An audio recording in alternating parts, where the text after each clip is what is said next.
Left সাইডে এখানে যেটা দেয়া আছে এটা হচ্ছে ফ্লেক্সারাল টেস্টের স্কিমেটিক ডায়াগ্রাম। এখানে একটু খেয়াল করো, নিচে এতে অরেঞ্জ কালারের দুটো বল আছে, এটা হচ্ছে এই দুটো হচ্ছে সাপোর্টিং পিন, আর স্পেসিমেন হচ্ছে এইটা। এখানে স্পেসিমেন যেটা সেটা হচ্ছে রেক্টেঙ্গুলার স্পেসিমেন। তো রেক্টেঙ্গুলার এই স্পেসিমেনটি সুন্দর করে কি করতে হয়, এই সাপোর্টিং পিন দুটোর উপরে এভাবে বসাতে হয়। বসানোর পরে উপর থেকে একটা লোড অ্যাপ্লাই করা হয়। লোডটা কিভাবে অ্যাপ্লাই করা হয়, এখানে একটা লোডিং পিন থাকে, লোডিং পিনের উপরে কি করা হয়, উপর থেকে লোড অ্যাপ্লাই করার সিস্টেম থাকে এবং লোড অ্যাপ্লাই করা হয়। তাহলে উপর থেকে যখন এই মাঝখানে লোড অ্যাপ্লাই করা হবে, উপর থেকে লোড অ্যাপ্লাই করা হচ্ছে বা ফোর্স অ্যাপ্লাই করা হচ্ছে, এটা ফোর্সের ডিরেকশন দেওয়া আছে উপর থেকে নিচের দিকে। তাহলে কি হবে, এই স্যাম্পলটা একসময় এখানে বেন্ড হতে শুরু করবে। সেই জন্য এই টেস্টের আরেকটা নাম কিন্তু বেন্ডিং টেস্ট। আমরা ফ্লেক্সারাল টেস্টও বলতে পারি অথবা বেন্ডিং টেস্টও বলতে পারি। এখন দেখো, এখানে যেহেতু দুটো সাপোর্টিং পিন আছে, আমরা যখন উপর থেকে এখানে ফোর্স অ্যাপ্লাই করব তখন কি হবে, এই সাপোর্টিং পিন দুটা যেহেতু স্পেসিমেনটা সাপোর্ট করে আছে, সেহেতু এই সাপোর্টিং পিন দুটোর এই পয়েন্টে কি হবে, অপোজিট দিকে ফোর্স কাজ করবে। আমরা উপর থেকে যখন ফোর্স অ্যাপ্লাই করব তখন এই সাপোর্টিং পিন দুটোতে কি হবে, উপর দিকে ফোর্স কাজ করবে। এই সেম জিনিসটা আমাদের এই রাইট সাইডের যে ইমেজ সেখানে দেয়া আছে, এটা হচ্ছে practical bending strength testing machine. তো প্র্যাকটিক্যাল বেন্ডিং টেস্টিং মেশিনে কি কি থাকে একটু দেখো। এই তো এইটা, এই ছোটটা, আর এইখানে এইটা, এই দুটো হচ্ছে সাপোর্টিং পিন, আর এই যে বেন্ড হয়ে গেছে এটা হচ্ছে স্পেসিমেন, আর এটা হচ্ছে তোমার লোডিং পিন। এবং লোডিং পিন দিয়ে লোড দেওয়া হচ্ছে উপরে, এই তো লোড দেওয়ার সিস্টেম আছে। এই কি উপরে যে ইয়ে আছে, এটাকে আমরা প্যান বলতে পারি বা অন্য কিছু বলতে পারি। এই প্যান দিয়ে কি করা হয়, এই প্যানটা ধীরে ধীরে নিচের দিকে নামতে থাকে। উপরের এই যে প্যান আছে, এই প্যানটা কি হবে, ধীরে ধীরে নিচের দিকে নামতে থাকে। তো এটা যখন নিচের দিকে নামতে থাকবে তখন অটোমেটিক্যালি কি হবে, এই মাঝখানে একটা ফোর্স পড়বে বা ফোর্স অ্যাপ্লাই হবে। আর যেহেতু উপর থেকে একটা ফোর্স নিচের দিকে আসতেছে, সেহেতু কি হবে, সাপোর্টিং প্যান দুটোতে অপোজিট দিকে ফোর্স কাজ করবে। এটা হচ্ছে ফ্লেক্সারাল টেস্টিং মেশিনের মেন যে প্রিন্সিপাল সেটা। এটা হচ্ছে আরেকটা মডেলের মেশিন, বেন্ডিং টেস্টিং মেশিন, কিন্তু মডেল আরেকটা মানে কি, এটা আরেকটা কোম্পানির মেশিন। এখানে দেওয়া আছে কি, এটা এই ছবিটা অনেকটা ক্লিয়ার বোঝা যাচ্ছে এখানে কি কি আছে। এটা উপর থেকে ফোর্স অ্যাপ্লিকেশন করার সিস্টেম আছে। এখানে এটা দেখে যেটা মনে হচ্ছে এটা হচ্ছে হাইড্রোলিক সিস্টেম। হ্যাঁ, হাইড্রোলিক সিস্টেমের মাধ্যমে কি করা হচ্ছে, এই পুরো জিনিসটাকে নিচের দিকে নামানো হচ্ছে। এবং এখানে আছে এটা হচ্ছে লোডিং পিন, এই দুটো সাপোর্টিং পিন, আর মাঝখানে আছে স্যাম্পল। সিমিলার আগের মতোই, নতুন কিছু না। এরপরে আমরা আমরা প্রথমে কি দেখলাম, যে আসলে ফ্লেক্সারাল টেস্টিং বা বেন্ডিং টেস্টিং কি সেটা দেখলাম। এখন আমরা একটু ডেফিনিশন বা অন্যান্য জিনিসগুলো একটু দেখি, যে আসলে এটাকে আর অন্য কি কি নামে জানা যায় বা এটার ডেফিনিশন কি হবে। তো আমরা ফ্লেক্সারাল টেস্টিং বা বেন্ডিং টেস্টিং এর মাধ্যমে যে প্রপার্টি মেজার করবো সেটাকে আমরা ফ্লেক্সারাল স্ট্রেংথ, মডুলাস অফ রাপচারকে সংক্ষেপে কি বলা হয়, MOR, আর বেন্ডিং স্ট্রেংথ, এই তিনটা নামে আমরা ডাকতে পারি। তাহলে flexural strength, modulus of rupture, bending strength, এই তিনটা একই জিনিস, এবং বেন্ডিং টেস্টের মাধ্যমে আমরা এটা মেজার করতে পারি। আর বেন্ডিং টেস্ট আর ফ্লেক্সারাল টেস্ট তো একই। এখন এখানে ফ্লেক্সারাল স্ট্রেংথ এটা হচ্ছে ম্যাটেরিয়ালের প্রপার্টি। ফ্লেক্সারাল টেস্টিং এর জন্য আমরা যে স্যাম্পল ইউজ করব সেটা সার্কুলারও হতে পারে আবার রেক্টেঙ্গুলারও হতে পারে। তবে রেক্টেঙ্গুলার স্যাম্পল বেশিরভাগ সময় ব্যবহার করা হয়, কারণ রেক্টেঙ্গুলার স্যাম্পলটাকে সেট আপ করা ইজি, অনেকটা সহজ। এখন এখানে কি করা হয়, একটা রেক্টেঙ্গুলার স্যাম্পলের উপরে লোড দেওয়া হয় বা রেক্টেঙ্গুলার অথবা সার্কুলার স্যাম্পলকে বেন্ড করা হয় যতক্ষণ পর্যন্ত না ফ্র্যাকচার বা ইল্ডিং হয়। ইল্ডিং কি সেটা তো তোমরা জানো। ইল্ডিং হচ্ছে যে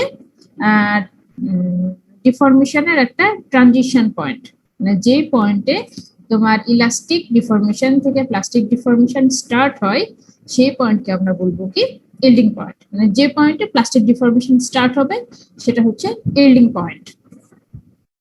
তো আমরা একটা স্যাম্পলের উপর ততক্ষণ পর্যন্ত লোড অ্যাপ্লাই করতে থাকবো যতক্ষণ পর্যন্ত না কি হবে, স্যাম্পলটা ফ্র্যাকচার হয়ে যাবে অথবা স্যাম্পলে ইল্ডিং স্টার্ট হবে। এবং এটা হচ্ছে 3 পয়েন্ট ফ্লেক্সারাল টেস্টিং মেশিনের বেসিক প্রিন্সিপাল। তাহলে ফ্লেক্সারাল স্ট্রেংথ কি সেটার ডেফিনেশনটা আমরা একটু দেখে নিই।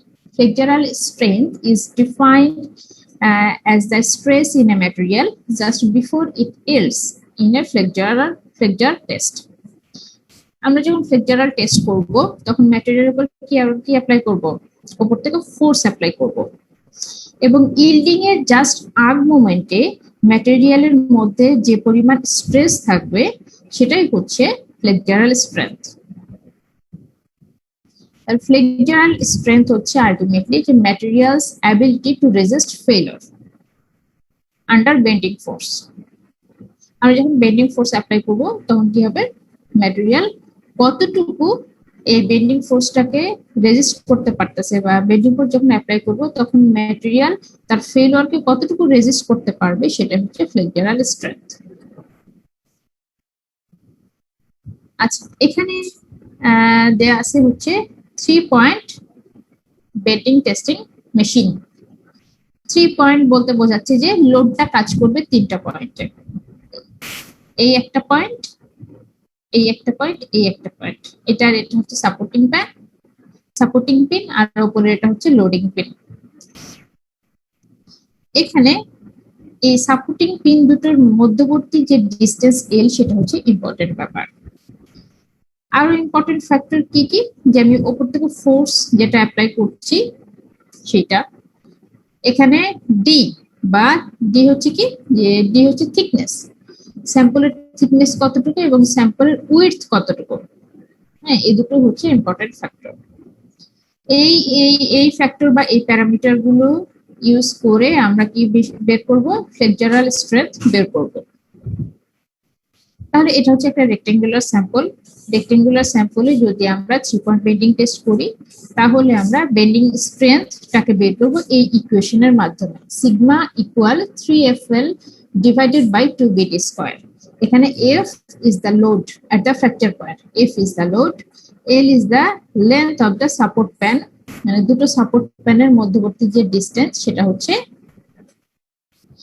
L, আর এখানে বি হচ্ছে উইডথ, বি হচ্ছে কি স্যাম্পলের উইডথ যেটা আমরা এখান থেকে দেখতে পাচ্ছি না যেহেতু আমরা ফ্রন্ট ভিউ দেখছি, আর ডি হচ্ছে কি থিকনেস।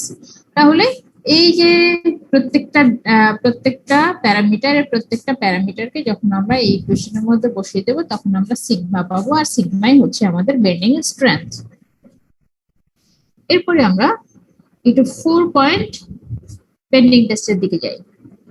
আগের ছবিটাতে দেখো এখানে এফ লোড একটা পয়েন্টে অ্যাপ্লাই করছে, আর এখানে দেখো এই এফ কে 2 ভাগে ভাগ করা হয়েছে এবং 2 ভাগে ভাগ করে এখানে অর্ধেক আর এখানে অর্ধেক অ্যাপ্লাই করা হচ্ছে। এখানে F/2 অ্যাপ্লাই করা হচ্ছে, এখানে F/2 ফোর্স অ্যাপ্লাই করা হচ্ছে। এবং এখানে একইভাবে তোমার থিকনেস বা উইডথ আগের ইসের মতোই বিডি, আর দুটো পিনের মধ্যবর্তী ডিসটেন্স সেটা হচ্ছে এল।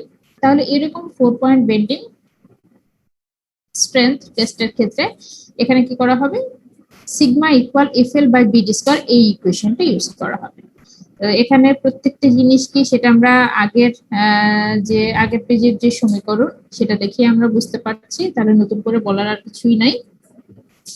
বেন্ডিং টেস্ট কিন্তু খুবই একটা ইজি টেস্ট, সহজ টেস্ট। আমাদের ল্যাবে বেন্ডিং স্ট্রেংথ মেজারমেন্ট মেশিন আছে, তোমরা দেখছো কিনা আমি জানি না। এটা হচ্ছে most probably nano materials lab, যেটা সেই ল্যাবে ছিল। হ্যাঁ, তোমরা এরপরে যখন আসবে তখন চেষ্টা করবে অবশ্যই এই মেশিনগুলো ভিজিট করার নিজে থেকে। আর তোমরা যদি থাকতে তাহলে আমরা চেষ্টা করতাম কি এই মেশিনটা টেস্ট করানোর, হ্যাঁ, বা মেশিনটার প্রত্যেকটা পার্টস বা মেশিনটা কিভাবে কাজ করে তোমাদেরকে গ্রুপে গ্রুপে ভাগ করে দেওয়া হতো এবং সবাই তোমরা মেশিনটা নিজে নিজে দেখতে পারতা, ইউজ করতে পারতা। এক্ষেত্রে অনেকটা সুবিধা হতো। প্র্যাকটিক্যাল লার্নিং আর এইভাবে থিওরিটিক্যাল কিছু পড়ে যেটা আমরা শিখছি এই দুটোর মধ্যে অনেক ডিফারেন্স। আমরা তো থিওরি সবসময় পড়েই থাকি, হ্যাঁ, কিন্তু হচ্ছে যে ল্যাবের সাথে আমাদের যে অ্যাটাচমেন্ট সেটা সবসময় কম থাকে। তো আমাদের এই যে ল্যাবগুলো সেগুলোর মেন টার্গেট হচ্ছে যে হ্যাঁ ধীরে ধীরে প্রত্যেক সেমিস্টারে আমরা কি করব, ল্যাবের সাথে আমাদের অ্যাটাচমেন্টটা একটু বাড়াবো। কিন্তু গত বছর থেকে সিচুয়েশন এমন হয়ে গেছে যে মানে ল্যাবের সাথে অ্যাটাচমেন্ট তো দূরের কথা, তোমরা ঠিকমতো ক্লাসেই করতে পারছো না। এখন এই মোমেন্টে কি করতে হবে, আমি যতটুকু তোমাদেরকে দিচ্ছি বেসিক আইডিয়া সেটা তোমাদেরকে নিতে হবে, এরপর বাকিটা একটু নিজেদেরকে পড়ে নিতে হবে। কিভাবে তোমরা পড়বা, একটু ইউটিউবে দেখবা, একটু নেটে অন্যান্য সাইট দেখবা, দেখে দেখে বেসিক আইডিয়াটা নিবা। আর প্রত্যেকটা আমি যে প্রত্যেকটা টপিক পড়াচ্ছি এই প্রত্যেকটা টপিকেরই কিন্তু ভিডিও সহ সবকিছু তোমরা ইউটিউবে পাবা। তো ওই জিনিসগুলো একবার দেখে নিবা, তাহলে কি হবে, মেশিনটা কিভাবে কাজ করে সেই সম্পর্কে তোমাদের আইডিয়া আসবে। আচ্ছা, নেক্সট পেজে যাই। বেন্ডিং টেস্টের জন্য যে স্পেসিমেন গুলো ইউজ করা হয় এগুলো নরমালি রিজিড হয়। রিজিড মানে টাফ হয় বা হার্ড হয়। এবং এই স্যাম্পল গুলো আমরা কি করতে পারি, এই স্যাম্পল গুলো বলতে আমরা সব অনেক ধরনের ম্যাটেরিয়ালই বেন্ডিং টেস্ট করতে পারি, যেমন plastic, metal, wood, ceramics. Ceramics এর মধ্যে টাইলস এর বেন্ডিং টেস্ট হচ্ছে খুবই কমন। আর বেন্ডিং টেস্টের জন্য আমরা যে স্যাম্পল গুলো ইউজ করি সেটা রেক্টেঙ্গুলার বার হতে পারে বা সিলিন্ড্রিক্যাল শেপের স্যাম্পল হতে পারে, যেটা আগে আমরা বলছি। আর এখানে দেখো যে বেন্ডিং যখন করা হচ্ছে একটা স্যাম্পলে যখন এরকম বেন্ডিং করা হচ্ছে তখন দেখো এই ভেতরের যে সাইড, এটা কি, এটা এটা এটা এটা এটা কি তৈরি করছে, এটা হচ্ছে কনকেভ হয়ে যাচ্ছে। হ্যাঁ, কনকেভ সাইড হয়ে যাচ্ছে। আর বাইরের যে সাইড এটা হচ্ছে কনভেক্স। একটু খেয়াল করে দেখো যে কনকেভ যে সাইড এখানে কিন্তু কম্প্রেসিভ ফোর্স কাজ করছে। এই সারফেসে এই স্যাম্পলের এই কনকেভ সাইডে কম্প্রেসিভ ফোর্স কাজ করছে। আর অন্যদিকে এই কনভেক্স সাইডে টেনজাইল ফোর্স কাজ করছে। তার মানে যখন আমরা বেন্ডিং লোড অ্যাপ্লাই করব তখন একই স্যাম্পলের এক পাশে কম্প্রেসিভ ফোর্স আর আরেক পাশে কি হবে, টেনজাইল ফোর্স কাজ করবে।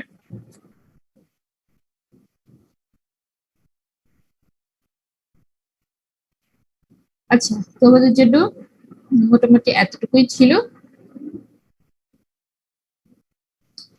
তোমরা এখন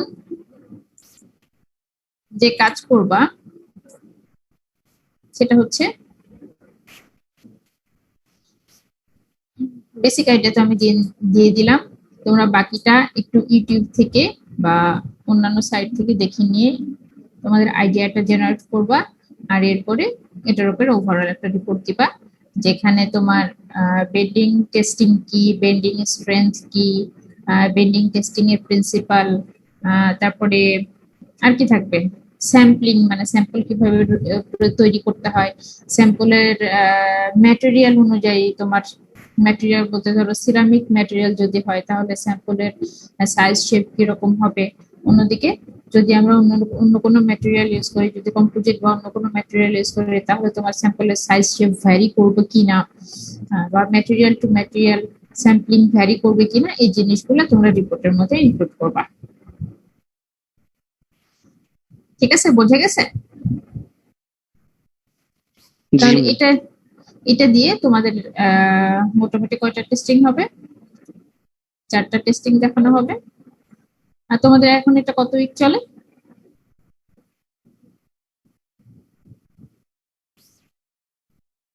কত উইক চলছে তোমাদের? मैम 9 में भी।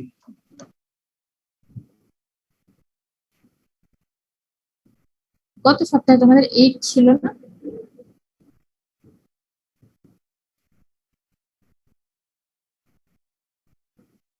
আচ্ছা, যা হোক, তাহলে আমি জানি না তোমরা আমার কথা শুনতে পেরেছো কিনা বা বুঝতে পেরেছো কিনা।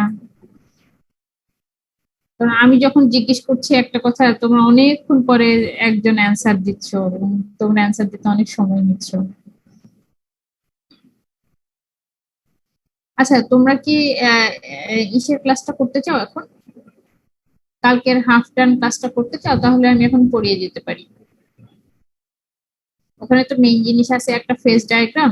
তো ওই ফেস ডায়াগ্রামটা একটু যদি বুঝিয়ে দিই তাহলে বাকিটা তোমরা নিজেরাই পড়ে নিতে পারবে। জি ম্যাম। কি জি ম্যাম?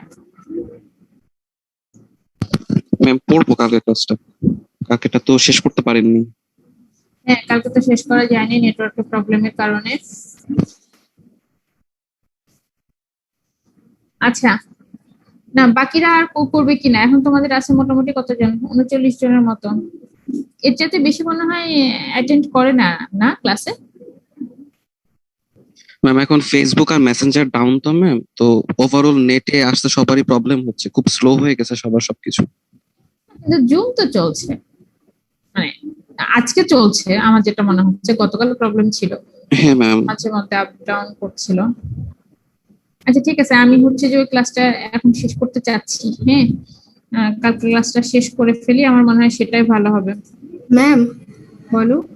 ম্যাম আমাদের তো 9 সাইকেল চলছে ম্যাম, আমাদের সিটি দেয়া হয়নি একটাও। তোমাদের সাথে আমার সিটি ছিল? জি ম্যাম, সিটি ছিল।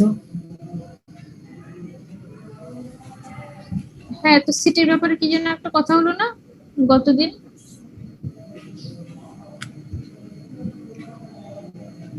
হ্যাঁ, তোমাদেরকে তো সিটি সিলেবাস দিয়ে দিছি না?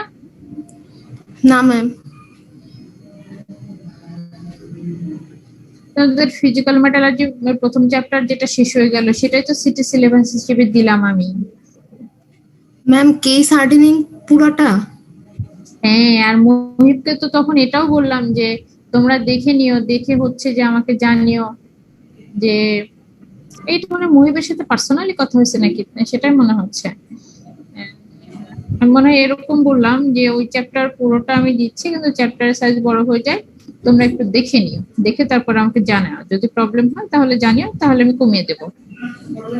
জি ম্যাম, ম্যাম ওই চ্যাপ্টারটা তো অনেক বড় হয়ে যায়। তোমরা পড়েছো, পড়ে দেখছো? ম্যাম বইয়ে দেখেছি ম্যাম, অনেক কিছু, অনেক বড় তো ম্যাম। অনেক বড়। আচ্ছা, তোমরা সিটি দিবা কবে আগে সেটা বলো।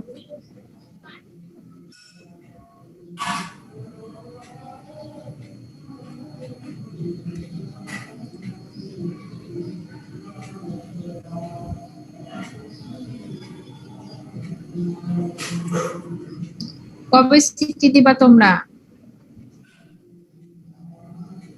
তোমাদের সিয়ার কোথায়? তোমরা দুজন সিয়ার, দুজনেই নেয় আজকে?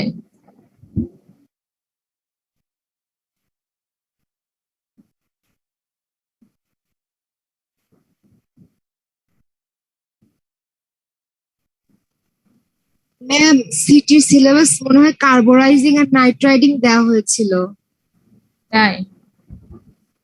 ওই লাস্টের ইন্ডাকশন ওগুলো বাদ ছিল তাই তো? ইন্ডাকশন ফ্রেম ঠিক আছে, তাহলে ওই অনুযায়ী করো। কার্বোরাইজিং এর এদিকে সলিড লিকুইড গ্যাস কার্বোরাইজিং, কার্বোনাইট্রাইডিং, আর কি আছে?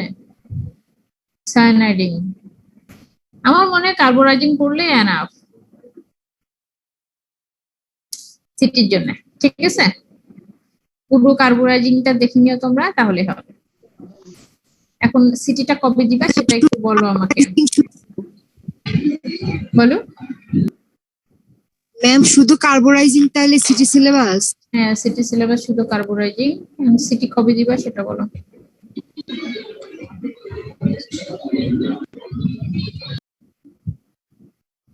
আচ্ছা, ম্যাম আমাদের তো আবার এপ্রিল থেকে মানে মিড শুরু হওয়ার কথা ম্যাম, তাহলে আমাদের মানে এই মাসের মধ্যেই তো নিতে হবে যদি সিটি আমরা দেই সেক্ষেত্রে। জি ম্যাম, ম্যাম আমাদের এপ্রিলের 15 তারিখ থেকে অ্যাটাচমেন্ট শুরু ম্যাম, তো তার উইক হচ্ছে তোমরা মিড ব্রেক থাকবে।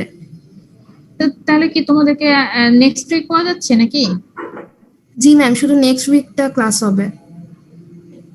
আচ্ছা, তোমরা ডিসাইড করে আমাকে জানাও তোমরা কবে সিটি দিবা। হ্যাঁ, এবং যাওয়ার আগে সিটি দিয়ে যেতে হবে, পরে গিয়ে পরে এসে কিন্তু ঝামেলা হবে। ম্যাম ঠিক সিটিটা আছে, কোন স্টাইলে হবে?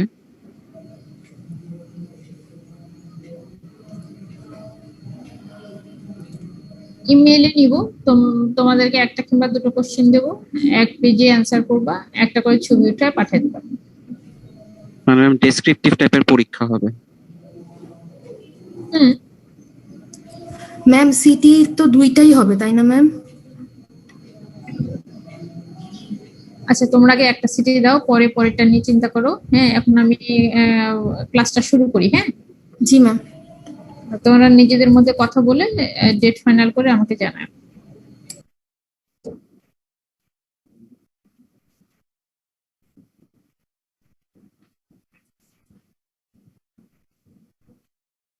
আচ্ছা, কালকে তোমাদেরকে আমি এই স্লাইডটা দেখাচ্ছিলাম। এই স্লাইডটা আমি দেখাচ্ছিলাম কালকে। হ্যাঁ, এখন এই স্লাইডটা দেখানোর আগে আমি তোমাদেরকে আজকে এই পর স্লাইডটা এটা দেখাচ্ছি। এখানে দেখো, এখানে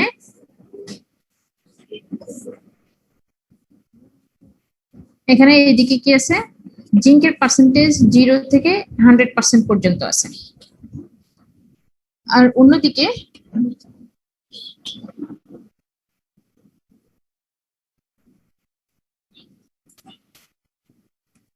এখানে জিঙ্কের পার্সেন্টেজ আছে কত থেকে কত, 0 থেকে 100।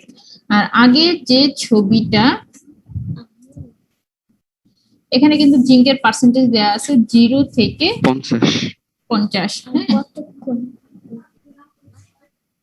ম্যাম এখানে 50 যে পয়েন্টটা, এখানে তো ম্যাম কপারও 50% থাকবে, জিঙ্কও 50% থাকবে, তাই না ম্যাম?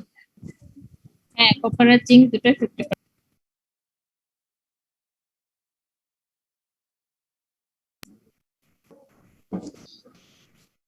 হ্যাঁ, এখানে কপার 50, জিঙ্ক 50। আচ্ছা, এখন পরের পরের ইমেজে কিন্তু কত আছে, 0 থেকে 100% আছে। এখানে দেখো, এখানে এখানে কিন্তু গ্রিড লাইন গুলো নাই। হ্যাঁ, শুধুমাত্র ফেজ ডায়াগ্রামটা আছে, এই জন্য এই গ্রাফটা দেখতে সুবিধা। আচ্ছা, এখানে দেখো, এই যে রিজিয়ন, এই রিজিয়নটা হচ্ছে আলফা রিজিয়ন, এই রিজিয়নটা হচ্ছে লিকুইড রিজিয়ন। এই যে লাইন, এই লাইনটা হচ্ছে আলফা রিজিয়নকে সেপারেট করে দিছে অন্যান্য রিজিয়ন থেকে। তাহলে এখান থেকে শুরু করে এই পুরো জায়গাটা হচ্ছে আলফা। আর এখানে লিকুইড, যেটা লিকুইডটা হচ্ছে এই উপরের এক্সিস, এই সাইডের এক্সিস, এবং একই সাথে এই যে উপর দিয়ে যে লাইনটা চলে গেছে, হ্যাঁ, উপর দিয়ে যে কার্ভ লাইনটা চলে গেছে, এই লাইনের এই অংশটা হচ্ছে লিকুইড। এখানে আরেকটা ফেজ আছে, সেটা হচ্ছে বিটা ফেজের রিজিয়ন। এখানে আছে বিটা প্রাইম। এই এখানে দেখো, এখানে ডট ডট লাইন দিয়ে রিপ্রেজেন্ট করা হয়েছে এই বিটা প্রাইম এই ফেজটাকে। এখানে আছে গামা ফেজ। আর আমার মনে হয় না যে এদিকে যাওয়ার খুব একটা দরকার আছে। মোটামুটি এই 50% পর্যন্ত আমরা কি করব, ওই আগের যে ছবিটা আছে সেখানে গিয়ে দেখব। ঠিক আছে, আমি এখানে যতটুকু বললাম সেটা তো বুঝতে পারছো না সবাই? জি ম্যাম, বুঝতে পারছি। হ্যাঁ, এটা তো সিম্পল কথা, ছবিতে যা আছে শুধু সেটাই বললাম। ম্যাম আমাদের তো প্রথম ছবিটা আঁকতেই বোধহয় হবে না ম্যাম, সেকেন্ড ছবিটা তো অনেক ডিফিকাল্ট। সেকেন্ড ছবিটা আঁকার দরকার নাই। আর নর্মালি হচ্ছে ইন্ডাস্ট্রিতে এই 40% বা 35%-এর উপরে কখনো যায় না। হ্যাঁ, আচ্ছা আর সেই জন্য হচ্ছে যে ম্যাক্সিমাম 50% পর্যন্ত এনাফ। এবং তোমরা এই ছবিটা ড্র করবা, গ্রিড লাইন দেখানোর দরকার নাই। তাহলে এই পুরো রিজিয়নটা হচ্ছে আমাদের আলফা বা কপার। হ্যাঁ, পিওর কপার। এখানে আছে লিকুইড, এখানে আছে বিটা ফেজ, আর নিচে ড্যাশ ড্যাশ ড্যাশ ড্যাশ এই ডট ডট লাইনের নিচে কি আছে, বিটা প্রাইম। এখন আসো, এই লিকুইড আর এখানে আছে আলফা, এর মধ্যবর্তী এই যে একটা রিজিয়ন আছে, এই রিজিয়নে কিন্তু দুটো ফেজ থাকবে, আলফা আর লিকুইড। কিভাবে আমরা বুঝবো দুটো ফেজ থাকবে? ধরো আমি 30%-এর একটা কম্পোজিশন নিলাম, এখানে একটা কম্পোজিশন। তো 30%-এর একটা কম্পোজিশন যদি আমি নিই, তাহলে এইখানে ধরো এই পয়েন্টে আমি গেলাম, এই পয়েন্টে গিয়ে এখানে একটা হরিজেন্টাল লাইন টানলাম। এই হরিজেন্টাল লাইনকে বলা হয় টাই লাইন। ফেজ ডায়াগ্রামে এই হরিজেন্টাল লাইনটাকে বলা হয় টাই লাইন। তো এই পয়েন্টে যখন আমি একটা টাই লাইন টানবো, একটা হরিজেন্টাল লাইন টানবো, তখন এই হরিজেন্টাল লাইনটা এই উপরের এই যে লাইন আছে আগে থেকে উপরের লাইনকে কাট করবে, এবং একই সাথে এদিকে এই নিচের এই লাইনটাকে কাট করবে। এখন দেখো যে এই নিচের এই লাইনের এপাশে কি আছে? আলফা। আর উপরের লাইনের এপাশে আছে লিকুইড। তাহলে এই রিজিয়নের মধ্যে তোমার বা এই পয়েন্টের যে ফেজ আছে সেটা হচ্ছে আলফা প্লাস লিকুইড। একটা ডেফিনিট টেম্পারেচারে কম্পোজিশন অফ ফিক্স, এখানে টেম্পারেচার কত হবে?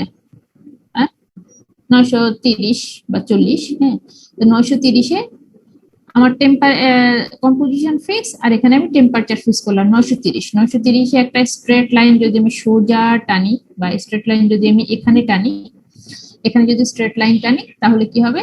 এটা এই উপরের এই লাইনকে টাচ করবে এবং নিচের এই লাইনকে টাচ করবে। উপরের লাইন কিসের সাথে?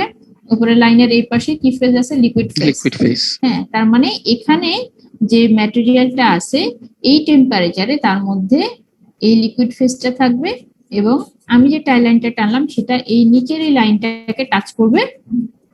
আর নিচের এই লাইনের নিচে আছে কি? Alpha phase. হ্যাঁ, তাহলে এই আলফা ফেজটা এই টেম্পারেচারে থাকবে। বুঝে গেছে? তাহলে 930 ডিগ্রি সেলসিয়াস টেম্পারেচারে 30% জিঙ্ক এই কম্পোজিশনের মধ্যে আলফা প্লাস লিকুইড এই দুটো কম্পোজিশন থাকবে।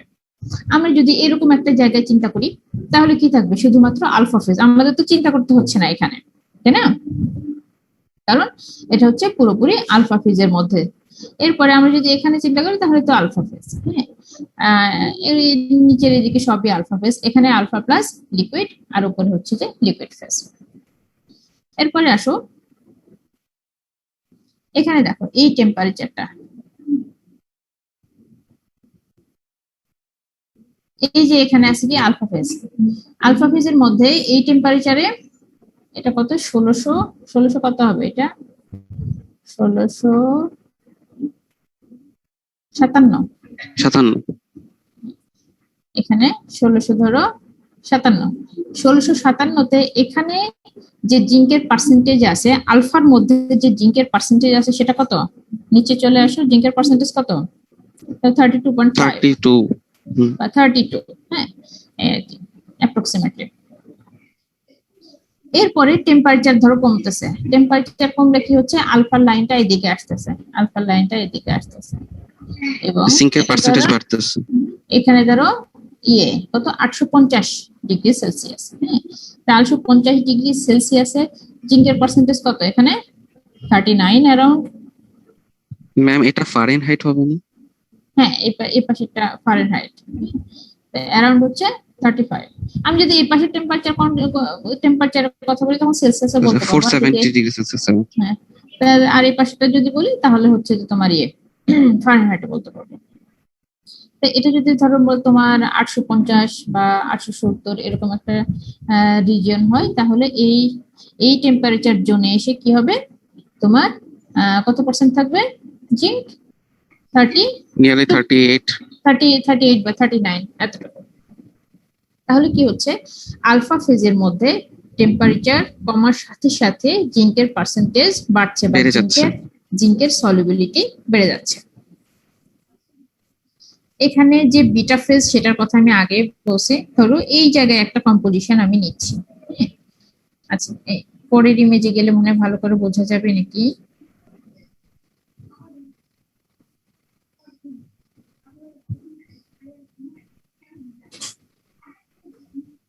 না, আগের ইমেজটাই ভালো হবে। আচ্ছা, আমি যদি এই কম্পোজিশনটার কথা চিন্তা করি, এটা কত? 40% জিঙ্ক, 60% কপার।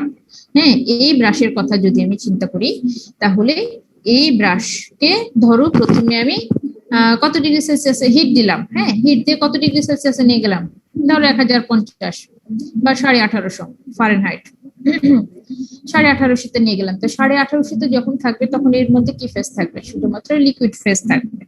এটা তো লিকুইড ফেজের জোন, শুধুমাত্র লিকুইড থাকবে। এরপরে আমি কি করব?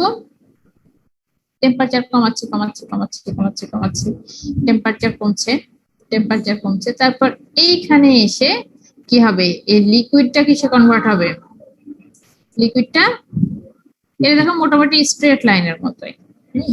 লিকুইডটা কনভার্ট হবে বিটাতে। এই জোনটা হচ্ছে তোমার পুরোটাই হচ্ছে বিটা ফেজের রিজিয়ন। তাহলে যখন এখানে কত 1600, এটা তো 1600 লাইন তাই না? জি ম্যাম। 1600 ডিগ্রি সেলসিয়াস এসে কি হবে? লিকুইড থেকে বিটা ফেজ তৈরি হবে।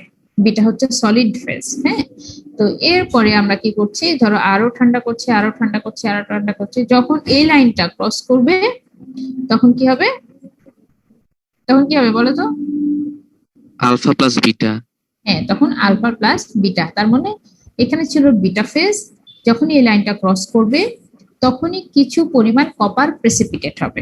আলফা হচ্ছে কিন্তু pure copper phase, pure copper যেটা, ঠিক আছে? মানে প্রথমে ছিল বিটা ফেজ, বিটা ফেজের অসংখ্য গ্রেন আছে ধরো স্ট্রাকচারের মধ্যে। তো যখন এই লাইনটা ক্রস করবে তখন কি হবে? সেই বিটা ফেজের মধ্যে কিছু পরিমাণ আলফা বা কপার কি হবে? প্রেসিপিটেট হবে।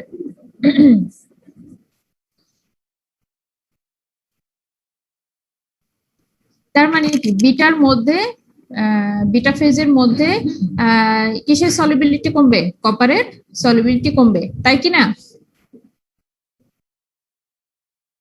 বিটা থেকে প্রথমে ছিল বিটা ফেজ, তারপরে কি হবে? যখন এই লাইনটা ক্রস হবে তখন কপার প্রেসিপিটেট হবে। তার মানে বিটা ফেজের মধ্যে যখন টেম্পারেচার কমবে, যখন টেম্পারেচার আমরা কমাচ্ছি এই লাইনটা ক্রস করছে, তখন বিটা ফেজের মধ্যে কপারের সলিবিলিটি কমছে। তো যখন এটা হবে তখন আমরা কি পাবো? আলফা প্লাস বিটা পাবো। এরপরে এইভাবে আগাচ্ছি আগাচ্ছি আগাচ্ছি বলতে টেম্পারেচার কমছে কমছে কমছে কমছে কমছে। এই যে এই dash dash dash dash line যখন আমরা ক্রস করব তখন কি হবে? এই বিটা ফেজ যেটা তৈরি হলো, এই বিটা ফেজ বিটা প্রাইমে কনভার্ট হবে। বিটা আর বিটা প্রাইম এই দুটোই হচ্ছে তোমার বিসিসি ফেজ মনে হয়, মানে বডি সেন্টার্ড কিউবিক। বিটা আর বিটা প্রাইম দুটো হচ্ছে বডি সেন্টার্ড কিউবিক, আর এখানে আলফাটা হচ্ছে এফসিসি। তাহলে 40% জিঙ্কের একটা কম্পোজিশন, 40% জিঙ্ক 60% কপারের একটা কম্পোজিশন যখন আমরা নিব, তখন সেটাকে যদি আমি প্রথমে হিট করে লিকুইড বানাই নিই এবং তারপরে যদি কুল করতে থাকি, তাহলে টেম্পারেচারের সাথে সাথে আমি দেখছি কি বিভিন্ন ধরনের ফেজ বা ফেজ মিক্সচার তৈরি হচ্ছে।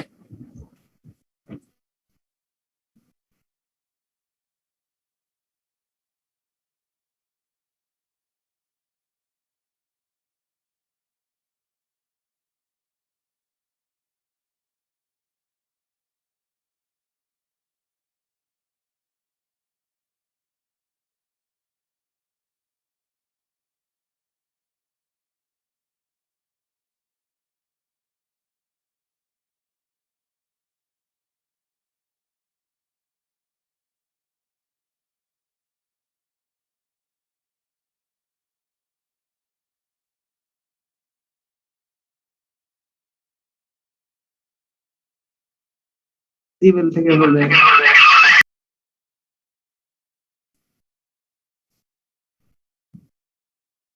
আচ্ছা, এখন আসো তাহলে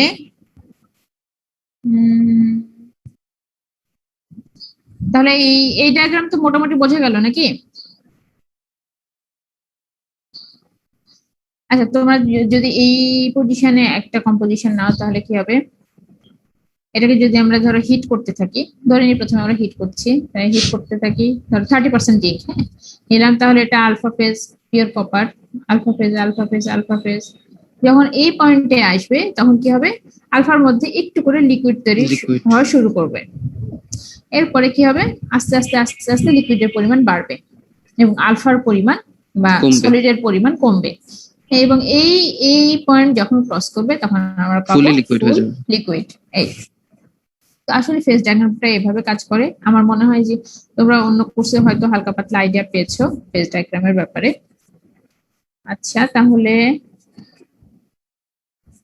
পরীক্ষায় কিন্তু অনেক সময় দেখা যায় যে এটার ইমেজ ড্র করতে বলে এবং বিভিন্ন যে এরিয়া আছে এরিয়াগুলোতে যে ফেজ আছে এগুলো লেবেলিং করতে বলে। হ্যাঁ, তো তোমরা কিন্তু অবশ্যই ড্রয়িংটা করবা, বাসায় নিজে নিজে ড্রয়িং করবা।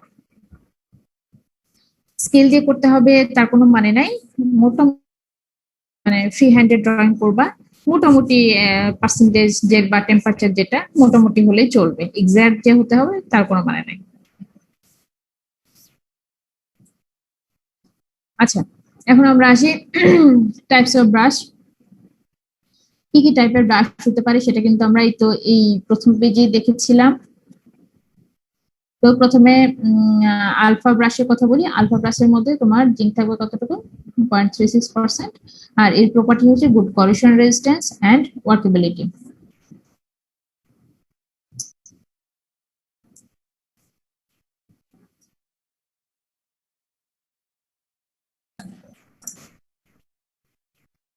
আচ্ছা, এখন নেক্সট হচ্ছে yellow alpha brass. Yellow alpha ব্রাশের মধ্যে জিঙ্ক হচ্ছে 20 থেকে 36%। এরপরে এর যে প্রপার্টি গুলো এখানে দেয়া আছে, যেমন good strength, high ductility, suitable for cold working. তোমরা কোল্ড ওয়ার্ক বোঝো তো? বোঝো? না ম্যাম। আচ্ছা, একটা জিনিসকে রুম টেম্পারেচারে হাতুড়ি দিয়ে পেটানোই হচ্ছে কোল্ড ওয়ার্কিং। ঠিক আছে? আমরা যদি ওয়ার্কিং কে ভাগ করি টেম্পারেচারের উপর বেস করে, তাহলে কোল্ড ওয়ার্কিং এবং হট ওয়ার্কিং এরকম বলে থাকি। হট ওয়ার্কিং হচ্ছে হাই টেম্পারেচারে করা হয়, যেমন কামাররা যেটা করে যে তোমার কোনো একটা অস্ত্রকে কি করে বা লোহার কোনো জিনিসকে আগুনে দেয় এবং এরপরে সেটাকে তুলে কি করে হাতুড়ি দিয়ে বাড়ি দেয়। হ্যাঁ, ওইটা হচ্ছে হট ওয়ার্কিং। আর আমরা যদি রুম টেম্পারেচারে এরকম একটা ম্যাটেরিয়ালকে কি করি, ডিফর্ম করি, তাহলে সেটা হবে কোল্ড ওয়ার্কিং। আচ্ছা, এরপরে আসতো তাহলে কি আমরা যে ব্রাশের কথা বলছি এই ব্রাশকে আমরা কোল্ড ওয়ার্কিং করতে পারি, মানে কোল্ড ওয়ার্কিং করে ডিফর্ম করতে পারি। মানে কোল্ড ওয়ার্কিং করলে ব্রাশটা ভেঙে যাবে না। হ্যাঁ, অনেক ম্যাটেরিয়াল আছে, যেমন সিরামিক ম্যাটেরিয়ালকে যদি তুমি কোল্ড ওয়ার্কিং করো, রুম টেম্পারেচারে যদি হাতুড়ি দিয়ে পেটাও, তাহলে কি হবে, সেটা ভেঙে যাবে। কিন্তু ব্রাশের ক্ষেত্রে সেটা হয় না, সেজন্য বলছে যে suitable for cold working. Next হচ্ছে stress relief annealing is mandatory after cold working. যখন আমরা কোল্ড ওয়ার্কিং করব তখন কিন্তু ম্যাটেরিয়ালের মধ্যে ডিফর্মেশন হবে, গ্রেন গুলো ডিফর্ম হয়ে যাবে এবং অনেক ডিসলোকেশন তৈরি হবে। আর যখন অনেক ধরনের ডিসলোকেশন তৈরি হবে, ম্যাটেরিয়ালের মধ্যে ডিফর্মেশন হবে, তখন ম্যাটেরিয়ালের মধ্যে স্ট্রেস জমা হবে। তার মানে কি আমরা কোল্ড ওয়ার্ক যদি করি তাহলে ম্যাটেরিয়ালের মধ্যে স্ট্রেস জমা হবে, আর এই স্ট্রেসকে কি করতে হবে, রিলিফ করতে হবে। স্ট্রেসকে রিলিফ করার জন্য আমরা অ্যানিলিং করে থাকি। তোমরা কোন কোর্সে পড়বা, এটা ফিজিক্যাল মেটালার্জিতে পড়বা। অ্যানিলিং হচ্ছে একটা হিট ট্রিটমেন্ট প্রসেস। ম্যাটেরিয়ালের মধ্যে যদি স্ট্রেস থাকে তাহলে সেই স্ট্রেসকে রিলিফ করার জন্য অ্যানিলিং করা হয়। তাহলে কি করতে হবে, কোল্ড ওয়ার্ক ম্যাটেরিয়ালকে অবশ্যই অ্যানিলিং করে স্ট্রেস রিলিফ করতে হবে। তাছাড়া কি হবে, সেই ম্যাটেরিয়ালটা সিজন ক্র্যাকিং হবে। সিজন ক্র্যাকিং বা স্ট্রেস করোশন ক্র্যাকিং। ক্র্যাকিং বলতে বলছি কি, ক্র্যাক ডেভেলপ করবে ম্যাটেরিয়ালের মধ্যে। আর স্ট্রেস করোশন ক্র্যাকিং, স্ট্রেস মানে কি ম্যাটেরিয়ালের মধ্যে স্ট্রেস থাকলে এই ক্র্যাকিংটা হবে। একই সাথে স্ট্রেস আর করোসিভ এনভায়রনমেন্ট এই দুটো জিনিস যখন থাকবে তখনই এই ক্র্যাকিংটা হবে। স্ট্রেস করোশন ক্র্যাকিং বা সিজন ক্র্যাকিং। সিজন ক্র্যাকিং এর আরেকটা নাম হচ্ছে স্ট্রেস করোশন ক্র্যাকিং। তার মানে ক্র্যাকিংটা হবে দুটো কারণে, দুটো কম্বাইন্ড জিনিস থাকবে। একটা হচ্ছে ম্যাটেরিয়ালের মধ্যে যদি স্ট্রেস থাকে এবং সেই স্ট্রেস ম্যাটেরিয়ালটা যদি করোসিভ এনভায়রনমেন্টে থাকে, যদি কোনো কেমিক্যালের মধ্যে থাকে, যেমন ধরো কোনো অ্যাসিড বা এই টাইপের জিনিসের মধ্যে থাকে, কিংবা যদি ময়েশ্চারের কন্ট্যাক্টে থাকে, তখন কি হবে, সেই ম্যাটেরিয়ালের মধ্যে কি জমা থাকবে, কি হবে, ক্র্যাকিং হবে। তাহলে আমাদেরকে কি করতে হবে, কোল্ড ওয়ার্কিং এর পরে অবশ্যই স্ট্রেসটাকে রিলিফ করে দিতে হবে। স্ট্রেসটাকে যদি আমরা রিলিফ না করি আর ওই ম্যাটেরিয়ালটা যদি তোমার করোসিভ এনভায়রনমেন্টে আসে, তাহলে কি হবে, ক্র্যাকিং হবে। নেক্সট কি বলছে, সাসেপ্টেবল টু পিটিং করোশন কল্ড ডিজিংসিফিকেশন। আচ্ছা, এই পিটিং করোশন কি সেটা আমরা এই লাস্টে বলবো একবারে। হ্যাঁ, এখন আসো নেক্সট হচ্ছে অ্যাপ্লিকেশন। ব্রাশ তো বিভিন্ন ধরনের আছে, তার মধ্যে কার্টিজ ব্রাশ আর ইয়েলো ব্রাশ হচ্ছে সবথেকে বেশি ব্যবহার করা হয়। এবং অ্যাপ্লিকেশনের সেক্টর গুলো বিভিন্ন রকম, যেমন অটোমোটিভ, ইলেকট্রিক্যাল, হার্ডওয়্যার এগুলা। অটোমোটিভ মানে গাড়ি টাড়ি এই টাইপের জিনিস বা এরোপ্লেন এই টাইপের জিনিসকে বোঝাচ্ছে। অটোমোটিভে কোথায় ইউজ করা হয়? Radiator core, tanks, headlight, reflector এই জিনিসগুলো তৈরি করার জন্য ব্রাশ ইউজ করা হয়। আর ইলেকট্রিক্যাল পার্টস যেমন flash light cell, socket cell, lamp fixture এগুলো তৈরিতে ব্রাশ ইউজ করা হয়। আর হার্ডওয়্যারের ক্ষেত্রে ফাস্টেনার, রিভেট বা স্প্রিং এই জিনিসগুলো তৈরিতে ব্যবহার করা যেতে পারে। আচ্ছা, ব্রাশের আরো কিছু ক্লাসিফিকেশন আছে, যেমন অ্যাডমিরালটি মেটাল, অ্যালুমিনিয়াম ব্রাশ। এগুলোর কম্পোজিশন, প্রপার্টি তোমরা নিজেরা পড়ে নেবা বই দেখে। এখানে যেমন আমরা পড়লাম যে এর ইয়েলো আলফা ব্রাশের কম্পোজিশন কি, এর প্রপার্টি কি, হ্যাঁ, অ্যাডভান্টেজ, ডিসঅ্যাডভান্টেজ বা অ্যাপ্লিকেশন এগুলো সবগুলোই দেখতে হবে। অ্যাডভান্টেজ ডিসঅ্যাডভান্টেজ বেসিক্যালি থাকবে না বেশিরভাগ জায়গায়, কম্পোজিশন, প্রপার্টি আর এরপরে অ্যাপ্লিকেশন, এই তিনটা জিনিস দেখতে হবে বা পড়তে হবে তোমাদের। আচ্ছা, এরপরে হচ্ছে যে রেড ব্রাশ। রেড ব্রাশের কিছু ক্লাসিফিকেশন আছে, যেমন গিল্ডিং মেটাল, কমার্শিয়াল ব্রোঞ্জ আর আরেকটা হচ্ছে রেড ব্রাশ। তো তোমরা এগুলোর জন্য একই কাজ করবা, কম্পোজিশন, অ্যাপ্লিকেশন আর কি প্রপার্টিজ, এই তিনটা জিনিস নিজেরা পড়ে নিবা। আর alpha plus beta brass, alpha plus beta ব্রাশেরও কিছু ক্লাসিফিকেশন আছে। কয় ধরনের alpha plus beta brass? Muntz, free cutting brass, forging brass, architectural brass, naval brass, manganese bronze, এই সবগুলো দেখে নিবা। এগুলো আসলে ওই সিমিলার টাইপেরই জিনিস, তোমরা নিজেরা যদি পড়ে নাও তাহলে হয়ে যাবে, জটিল কিছু নাই। আচ্ছা, পিটিং করোশন। এই পিটিং করোশন কি সেটা একটু বলে নি। আচ্ছা, করোশন কি সেটা তোমরা জানো?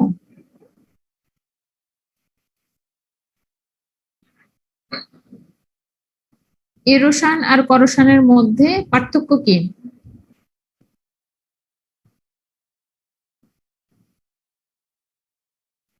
তোমরা কি শুনতে পাচ্ছ আমার কথা?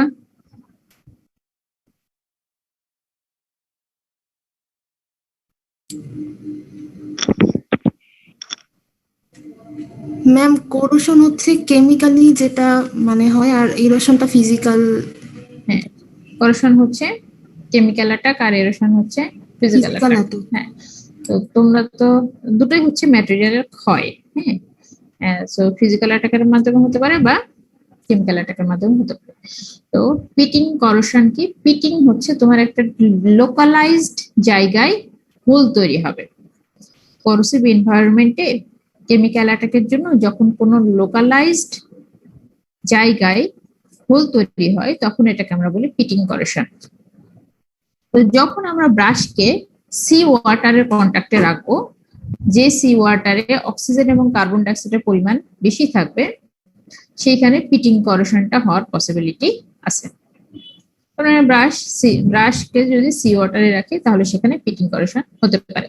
আসলে এখানে কি হয়, ব্রাশের সারফেস থেকে ডিজলভ হতে শুরু করে এবং ডিজলভ হয়ে এটা জিঙ্ক এবং কপার আলাদা আলাদা এলিমেন্ট হয়ে পানির মধ্যে এটা ডিজলভ হয়ে যায়।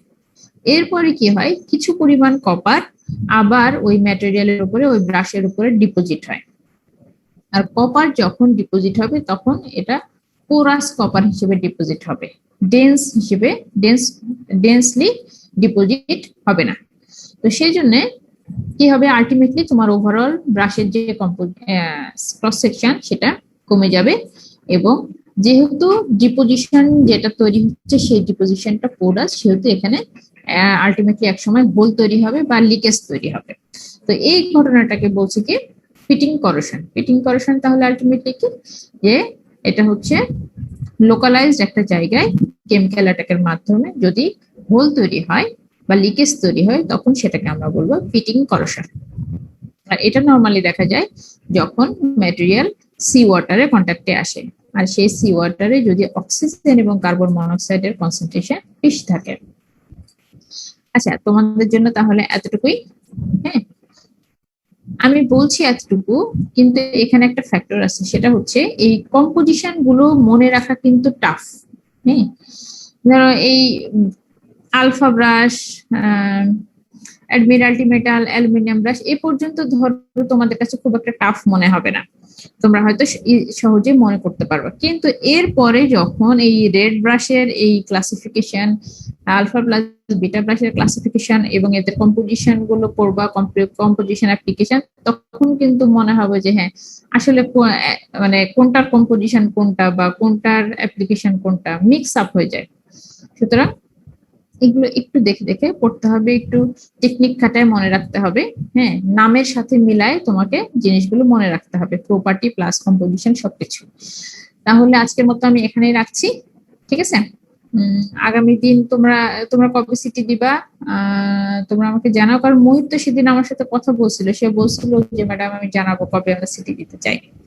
ঠিক আছে, ওর সাথে তো এরকমই কথা হয়েছিল। তো আজকে যেহেতু ও নাই, তোমরা নিজেরা ওর সাথে কথা বলো, বা তোমরা নিজেরা ডিসিশন নিয়ে, সবাই মিলে ডিসিশন নিয়ে যদি মনে করো যে সিআর এর থ্রুতে জানাবা, সেটাই মনে হয় ভালো হয়, তাহলে সিআর কে বলো আমাকে জানাই দিতে যে কবে তোমরা সিটি দিতে চাচ্ছ, তারপরে আমি দেখি তখন নেওয়া যায় কিনা। আর তোমাদের সিটির যে সিলেবাস সেটা তো আমি দিয়ে দিলাম, ঠিক আছে? জি ম্যাম। ম্যাম আমরা তাহলে সিটির ডেটটা ম্যাম আমরা আলোচনা করে আপনাকে জানাবো। ম্যাম আরেকটা কথা ছিল ম্যাম, আমাদের তো আরেকটা সিটি বাকি ম্যাম, ওইটার কখন দিব ম্যাম? তার বদলে যদি আমরা একটা অ্যাসাইনমেন্ট দিয়ে দেই। না, আমি তোমাদের কাছ থেকে অ্যাসাইনমেন্ট নেব না। হ্যাঁ, কারণ তোমাদের এই 60 জনের অ্যাসাইনমেন্ট দেখতে গিয়ে অনেক বেশি সময় লেগে যায়, বুঝতে পারছো? 60 জনের অ্যাসাইনমেন্ট দিতে গিয়ে অনেক বেশি সময় লেগে যায়, তো সেটা আমি করতে চাই না। তোমাদের সিটি নেবা, আর সিটি নিলে তোমাদের পড়াশোনাটা হবে একটু, এটা তোমাদের জন্য সুবিধা। হ্যাঁ, অ্যাসাইনমেন্ট দিলে তোমরা হয়তো সেটা করে দিবা, বাট সেটা চাইতে সিটি তোমাদের জন্য ভালো, কারণ এমনিতেই আসলে বাসা থেকে ওইভাবে সবার পক্ষে পড়াশোনায় কনসেন্ট্রেট করা মুশকিল, সেক্ষেত্রে সিটি হলে একটু বেনিফিটেড হবে তোমরা, ঠিক আছে? তো একটা সিটি এখন দিয়ে যাও, আর আরেকটা সিটি তোমাদের যখন ঈদের পরে ক্লাস শুরু হবে তখন তোমরা দিবা। জি ম্যাম। তো আচ্ছা, ঠিক আছে, তাহলে আল্লাহ হাফেজ, সবাই ভালো থেকো।